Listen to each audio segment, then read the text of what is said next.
नमस्कार। अब तक तो आपने देख लिया कि हमने किस तरह से हेल्प फाइल बनाया था और इसमें थोड़ी-सी कोडिंग की थी। अगर ये सब आपको समझ में आता है, तो ठीक है, नहीं आता है तो कोई बात नहीं। सबसे पहले हम अपने वेबसाइट जो हम बनाना चाह रहे थे, वो कुछ इस तरह से था, जिसमें ऊपर इस तरह से हिंदी में लिखा होगा और फिर बटन्स होंगे और उसके बाद ये इस तरह से कलर अलग-अलग टाइप के बटन होंगे। पहले हम यही बना के देखते हैं इस पेज को, पूरे पेज को, फिर हम आगे बढ़ेंगे।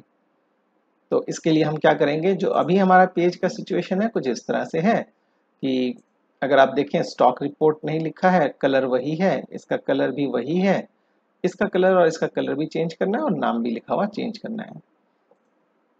तो हम इनको चेंज करते हैं। तो सबसे पहले हम, जैसे कि हमें मालूम है कि पहला पेज हमारा डिफ़ॉल्ट होता है, तो हम डिफ़ॉल्ट पेज को ओपन करते हैं। इस डिफ़ॉल्ट पेज के अंदर अगर हम देखें, इसको हम हटा देते हैं एक बार। तो हमारे पास जो बटन है वो तो ये है। अब हमें इस बटन के ऊपर कुछ लिखना है, जैसे कि स्टॉक रिपोर्ट्स। इसको देखते हैं ये कहाँ लिखा हुआ है। ये यहाँ पर लिखा हुआ है। अब हम देखते हैं ये चीज़ें क्या हैं। इनको हम बोलते हैं HTML एंटिटीज। अगर HTML एंटिटीज के बारे में डिटेल में देखने हो तो आप W3 स्कूल में जाके और इस तरह से HTML की एंटिटीज को देख सकते हैं। These are called HTML entities. मैं एक एग्जांपल लेता हूं। कई बार ऐसा होता है कि हम इनके बीच में किसी वर्ड के बीच में स्पेस देना चाहते हैं और हम इस तरह से नहीं लिखना चाहते हैं, तो हम एक तरीका और कर सकते हैं, जिसमें है कि आपका एंड से शुरू होगा और NBSP नॉन ब्रेकिंग स्पेस और सेमीकोलन से खत्म होगा। तो यानी कि दरअसल में इतना तो एंटिटी का वर्ब है और ये आगे और पीछे इसका स्टार्ट और एंड का टैग है। अगर मैं इसको सेव कर लूं तो देखते हैं क्या होता है। हम अपने पेज पे जाते हैं और देखिए यहाँ पर M और O के बीच में स्पेस आ गया। तो इस तरह से ये भी एक HTML एंटिटी है। और अगर हम HTML एंटिटी में देखें और R में देखें, इसमें अलग अलग बहुत सारे होते हैं। तो इसमें अगर हम R में देखें और जैसे कि आपने देखा कि आपके सामने ये आ रहा है, इसका मतलब है कि अगर मैं इसके आगे एंड लगाऊं और उसके पीछे सेमीकोलन लगाऊं तो ये मेरा कन्वर्ट कर देगा स्पेशल टाइप ऑफ कैरेक्टर के लिए। तो इनको हम बोलते हैं HTML एंटिटीज। तो आपने देखा कि ये वही चीज़ लिखा हुआ है। मैं इसको मिटा देता हूं और यहां पर लिख देता हूं स्टॉक रिपोर्ट्स। Stock reports. अब इसे देखते हैं वहां पर क्या आता है नजर। इसे हम रिफ्रेश करते हैं, या स्टॉक रिपोर्ट्स लिखा आ गया, जैसा कि हमारे पास यहाँ पर था। यहाँ पर हमें देना है आइटम मेंटेनेंस और डिपार्टमेंट मेंटेनेंस और स्टॉक ट्रांजैक्शन। इसे भी करते हैं। इस बटन के आगे हमें देना है आइटम मास्टर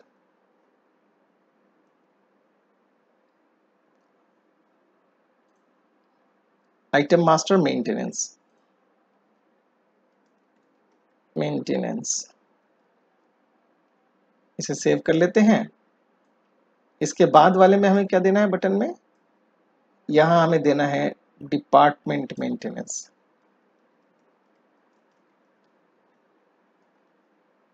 और इसके अंदर क्या देना है, स्टॉक ट्रांजैक्शन।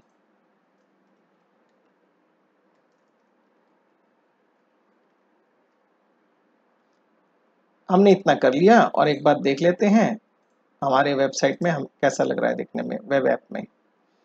देखिए यहाँ पर ये ठीक आ रहा है, लेकिन ये बटन हमें किसी और कलर में करना है और इस बटन को किसी और कलर में करना है। दरअसल में इसको ऑरेंज में करना है, दैट इज वार्निंग, और इसको हमें करना है रेड में, दैट इज डेंजर। तो इसे हम करते हैं, इसका हमने करना था डेंजर और इसका हमें करना है वार्निंग। तो जैसे यहाँ पर बटन सक्सेस लिखा हुआ है, यहाँ बटन डिफॉल्ट लिखा हुआ है, तो इसके आगे हम लिख देते हैं वार्निंग। तो ये ऑरेंज कलर में आ जाएगा। और अगर हम इसे डेंजर लिखें तो ये रेड कलर में आएगा। इसे देख लेते हैं एक बार कैसे आता है देखने में। इस पर क्लिक कर देते हैं। अब ये देखिए जैसा हमें चाहिए था वैसा हमें मिल गया है बटन। अब हम एक काम करते हैं, सबसे पहले इनको चेंज करते हैं, इस मैटर को। उसके लिए मैं यहीं से कॉपी कर लेता हूं। आप चाहें तो इसे गूगल में जाके ट्रांसलेट करके ले सकते हैं, और मैं इसे ऐसे ही कॉपी कर लेता हूं। अब मुझे दरअसल में हेडर में जहां पर मेरा ASP.NET लिखा हुआ है, इस जगह पे मुझे वो चाहिए। तो मैं यहाँ पर इसे पेस्ट कर देता हूँ। ये मेरा आ गया है सूची प्रबंधन अनुप्रयोग। इसे देख लेते हैं एक बार। अब हमें ये भी चेंज करना है, और इसके लिए मैं इसको कॉपी कर लेता हूँ और मैं यहाँ पर इसे पेस्ट कर देता हूँ, ये सारा हटा के। अब मुझे इसकी ज़रूरत नहीं है, तो ये इस तरह से आ जाएगा। और अब इसे मैं सेव कर देता हूँ। और अगर मैं अब इसे देखूँ रिफ्रेश करके तो कैसा लग रहा है, ये देखिए वैसे ही लग रहा है जैसे हमने यहाँ पर किया है। अब आइटम मास्टर में हमें चाहिए, तो आइटम मास्टर का डिटेल भी कॉपी कर लेते हैं, और हमें यहाँ पर चाहिए था आइटम मास्टर की डिटेल, तो हम इसे भी यहाँ पर कॉपी करके डाल देते हैं।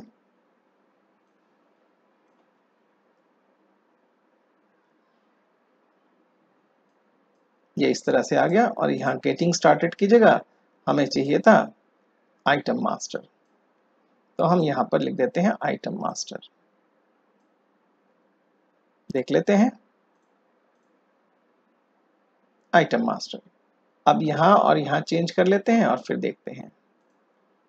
अब हमने इसको भी कॉपी कर लिया, और हमें यहाँ पर चाहिए था डिपार्टमेंट, और यहाँ पर हमें चाहिए था डिपार्टमेंट, और इसके बाद हमारे पास है स्टॉक, और हम इसे भी चेंज कर लेते हैं, इसे कर देते हैं स्टॉक। अब हम इसको एक बार चेक कर लेते हैं कैसा लग रहा है देखने में। देखिए तकरीबन वैसे ही हो गया है, सब कुछ वैसे ही हो गया है। अब हमें ये भी चेंज करना है, और नीचे यहाँ ये भी चेंज करना है। तो हम अब एक काम करते हैं, सबसे पहले इसे कॉपी कर लेते हैं, और आपको अब पता ही है कि ये जो है मेरे मास्टर पेज फाइल के अंदर होता है, जो साइट मास्टर में है। तो मैं साइट मास्टर में चला जाता हूँ, और सबसे नीचे मेरे यहाँ पर है ये इन्वेंट्री मैनेजमेंट सिस्टम, तो यहाँ पर भी मैं वही कॉपी पेस्ट कर देता हूँ। अब ये तो हो गया नीचे का, और अब मुझे ऊपर यहाँ पर चाहिए वही चीज़। तो मैं इसके लिए क्या करता हूँ कि जो ऊपर लिखा आता है, अगर आप देखें कि ऊपर क्या लिखा आता है, तो देखते हैं ऊपर क्या लिखा आ रहा है। इसमें एप्लीकेशन नेम लिखा आ रहा है, और अगर हम देखें तो मेरा एप्लीकेशन नेम यहाँ लिखा आता है। इसे क्लिक कर यहाँ पर करते हैं कॉपी पेस्ट, और अब इसको हम एक बार रिफ्रेश कर लेते हैं, तो यहाँ भी आ गया और यहाँ भी आ गया। तो हमारा पहला पेज देखने में एक जैसा ही हो गया। अब अगर हम अबाउट में क्लिक करते हैं तो हमें ये लिखना है, तो इसे भी हम चेंज करते हैं।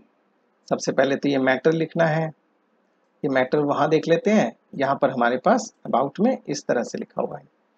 तो सबसे पहले तो हमें ये अबाउट को कुछ नहीं करना है, यहाँ सूची प्रबंधन अनुप्रयोग लिखना है इस जगह पे, योर एप्लीकेशन पेज पे, और इस पेज का नाम है अबाउट ASPX। तो अब हम क्लिक करते हैं और अबाउट ASPX पे क्लिक करते हैं, और ये मेरा है एप्लीकेशन डिस्क्रिप्शन पेज।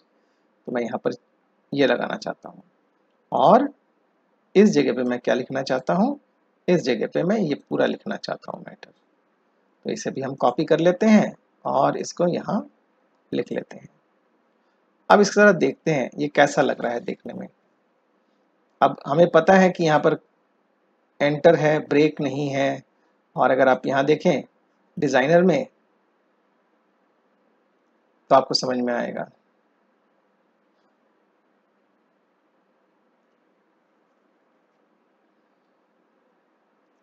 देखिए कैसा लग रहा है देखने में, बड़ा अजीब सा हिसाब किताब आ गया। अब ये इस तरह से इसलिए नज़र आ रहा है क्योंकि ये हिंदी का फ़ॉन्ट है और इसको ये सपोर्ट नहीं कर रहा है, पर मुझे मालूम है कि मुझे यहाँ पर एक ब्रेक देना है, तो मैं यहाँ एक एंटर कर देता हूँ।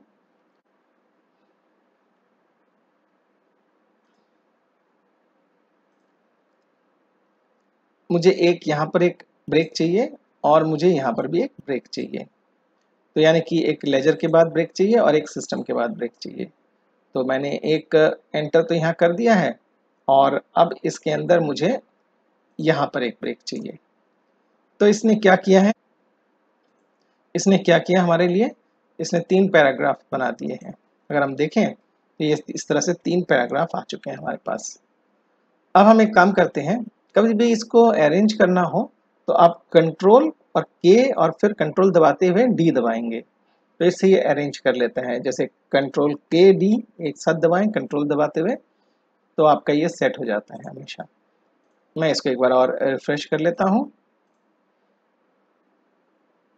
और इसके अबाउट पेज में चला जाता हूँ, तो वैसा ही लिखा आ रहा है जैसे हमें यहाँ पर चाहिए था। अब हम इस कॉन्टेक्ट पेज को करते हैं, और इस कॉन्टेक्ट पेज में मुझे सिर्फ इतना ही लिखना है, तो लिखते हैं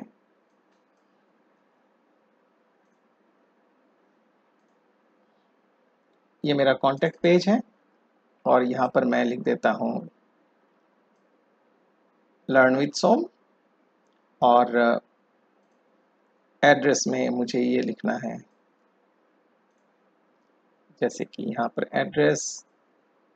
अब आप देख सकते हैं एक टैग बना हुआ है एड्रेस के नाम से, और उसके अंदर ब्रेक दिया है इन्होंने, एक ब्रेक ये बाय डिफ़ॉल्ट आपको मिलता है, और इस ब्रेक के बाद हमने ये लिखा है, और एक एब्रिविएशन टाइटल फ़ोन दिया है, और फ़ोन नंबर के आगे P लिखा है और इसके आगे एक फ़ोन नंबर लिखा है।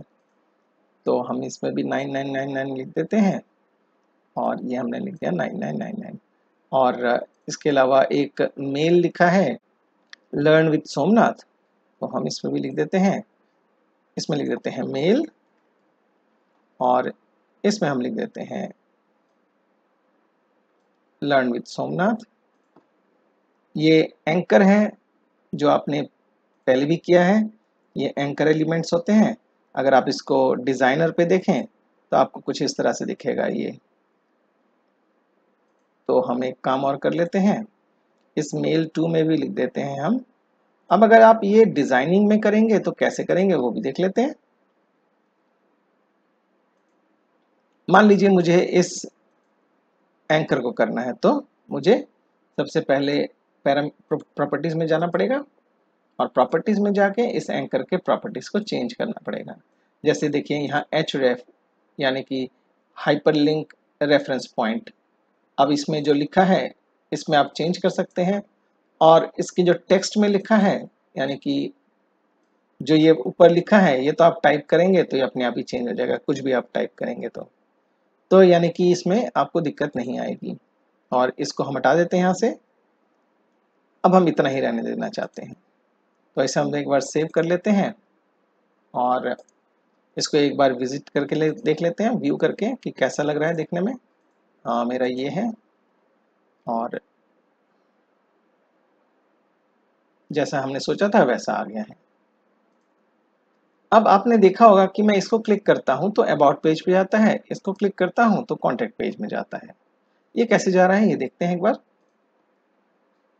इसके लिए हम अपने मास्टर पेज को खोलेंगे। उसका कारण क्या है, क्योंकि ये आपने देखा है कि ये जो ऊपर टॉप बार है ये मेरा मास्टर पेज से आता है और ये भी मेरा मास्टर पेज से आता है। अब इसको हम देखते हैं नीचे थोड़ा सा, जहाँ पर मीनू है, यहाँ पर देखिए मीनू है, दिस इज नेविगेशन बार। इस नेविगेशन बार के अंदर देखिए 3 बार लिखा है आइकन बार, आइकन बार, आइकन बार। दरअसल में ये अगर हम इसको व्यू करें, यहाँ आइकन बार नहीं आ रहा है क्योंकि ये अपने डेस्कटॉप वर्जन में देख रहे हैं। जब हम इसे मोबाइल वर्जन में देखेंगे तो इस तरह से 3 आइकन बार आ रहे हैं। ये दरअसल में 3 आइकन बार जो हैं वो इसी काम के लिए हैं। ये जो 3 हमने आइको बार लिखा है। दूसरा है कि हमारे पास यहाँ पर देखिए about and contact and home ये लिखा हुआ आ रहा है। वो कहाँ है, अगर हम इसको देखें तो ये वाले हैं। तो अगर मैं अबाउट पे क्लिक करता हूँ तो देखिए ये मेरा अबाउट है। तो कहता है कि href यानी कि हाइपरलिंक का जो रेफरेंस है, रूट यानी कि इस फोल्डर के अंदर इस सॉल्यूशन एक्सप्लोरर में रूट तो यही है और उसके अंदर एक अबाउट के नाम से एक वेब पेज है, वो है about.aspx, उसको शो कर दो। तो आपने देखा कि ASPX इसके आगे लगाने की ज़रूरत नहीं होती है, इसको अंडरस्टैंडिंग होती है कि ये .NET में बना हुआ है तो इसके पेजेस ASPX होंगे। अगर HTML है तो HTML हमें लिखना पड़ता है, तो बाय डिफ़ॉल्ट ASPX उसको समझ में आता है। ऐसे ही कॉन्टैक्ट है, यहाँ कॉन्टैक्ट लिखा है। यानी अगर मैं इस तरह से एक एंकर डालूँ, ये एंकर है, ऐसे ही अगर मैं बटन के आगे एंकर लिखूँ तो मेरा कोई भी पेज दिखा सकता है। जैसे मान लेते हैं मैं अगर डिफ़ॉल्ट पेज में जाऊं और मैं अगर कहूं कि यहाँ पर जो एंकर है, इस एंकर का अगर हम किसी अपने पेज को दिखाना चाहें तो मैंने आपको बताया था इसका तरीका कि अगर आप एंकर डिज़ाइन मोड में जाते हैं, चाहे उसमें मोड में रहें, डिज़ाइन मोड में गए तो बटन दिखता है। हालांकि वो एंकर है लेकिन हमने इसका क्लास बटन दिया है तो बटन जैसा दिखता है वो एंकर, यानी कि आपने एलिमेंट को चेंज कर दिया उसका अपीयरेंस।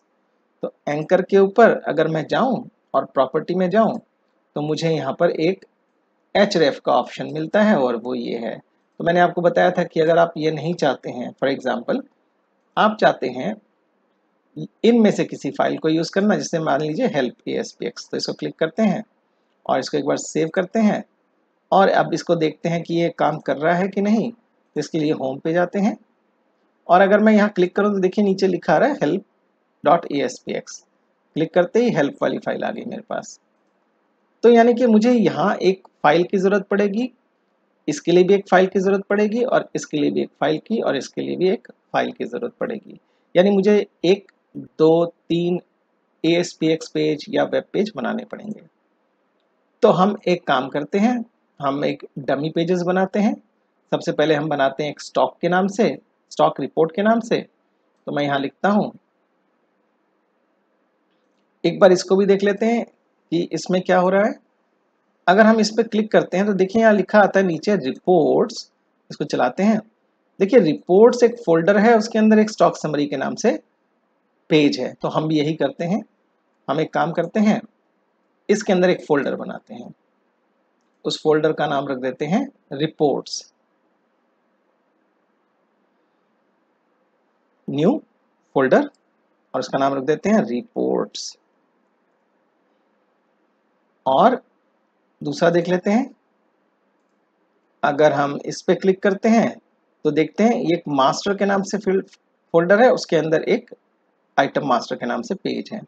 तो हम एक मास्टर्स के नाम से फोल्डर बना लेते हैं। मास्टर्स गलत हो गया, इसे रीनेम कर देते हैं मास्टर्स।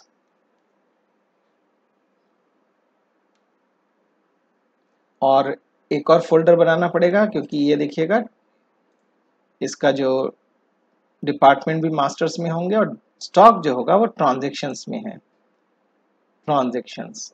मैं यहाँ से कॉपी कर लेता हूँ और एक और फोल्डर बना लेते हैं जिसका नाम रखेंगे हम ट्रांजैक्शंस। तो हमने ये 3 फोल्डर्स बना लिए। अब हम एक काम करते हैं, पहले रिपोर्ट्स फोल्डर के अंदर जैसा कि हमने अभी सोचा था कि हम एक स्टॉक समरी के नाम से पेज ऐड करेंगे। तो हम इसमें एक राइट क्लिक करते हैं, वेब फॉर्म ऐड करते हैं और मास्टर के थ्रू से करते हैं, यानी मास्टर पेज आएगा इसके अंदर और इसका नाम हमने रखा स्टॉक समरी। और इसमें हम पेज मास्टर पेज जो है उसे हम इसे सेलेक्ट कर लेते हैं और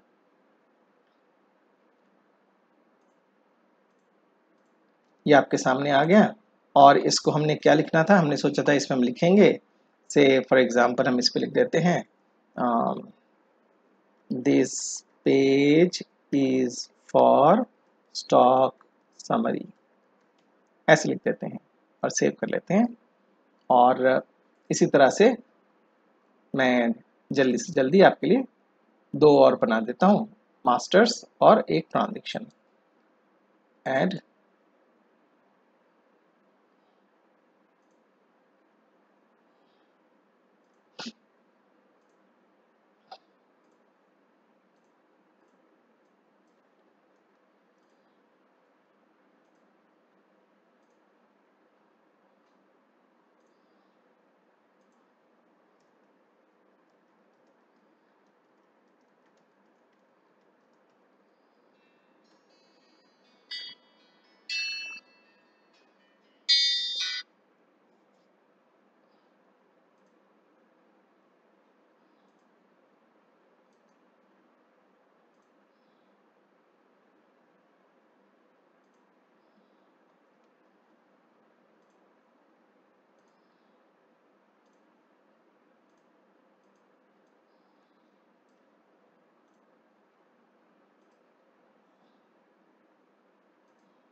मैंने इस तरह से 3 आपके लिए पेज बना दिए, एक तो स्टॉक, एक डिपार्टमेंट, एक आइटम और एक स्टॉक समरी।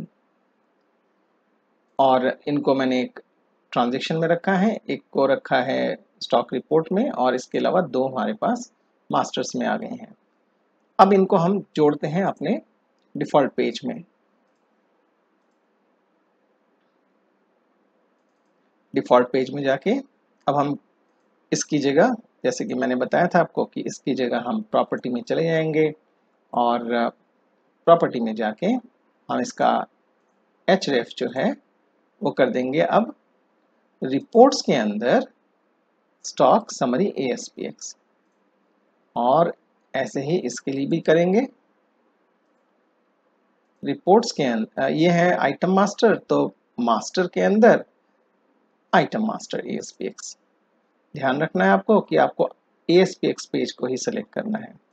ऐसे ही डिपार्टमेंट में जाएंगे, प्रॉपर्टी में जाएंगे और href जहाँ लिखा हुआ है वहाँ पर हम चेंज कर देंगे डिपार्टमेंट, यानी कि मास्टर्स और डिपार्टमेंट्स।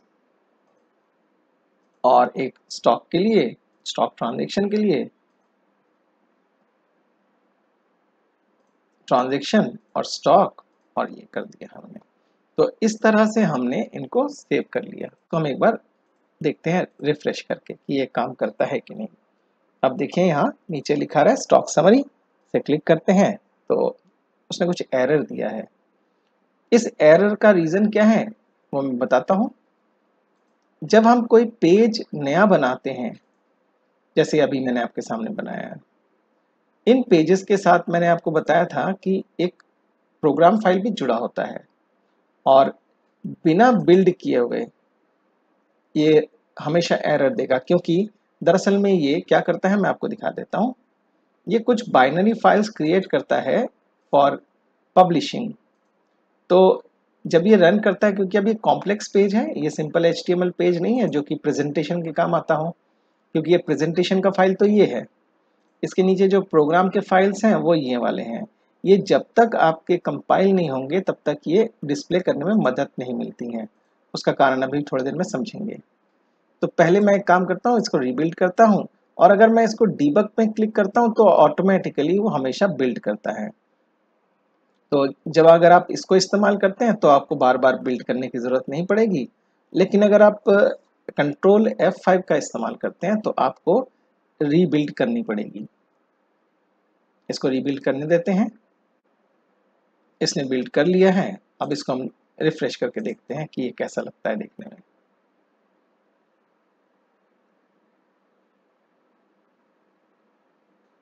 देखिए लिखा रहा है this page is for stock summary, और अगर हम किसी पेज पे क्लिक करें, अब this page is for item master, this page is for department, and this page is for stock transaction. तो ये हमारा काम कर रहा है। तो तकरीबन हमने इस वेब एप्लीकेशन का मेन कनेक्टिविटी बना लिया है। अब हम किसी पे भी क्लिक करते हैं तो वो डिजायर्ड पेज हमारे सामने आ जाता है जो हमें चाहिए था। उम्मीद करता हूँ ये आपको समझ में आ गया होगा, और आज के लिए इतना ही। अगली बार फिर मिलेंगे, तब तक के लिए नमस्कार।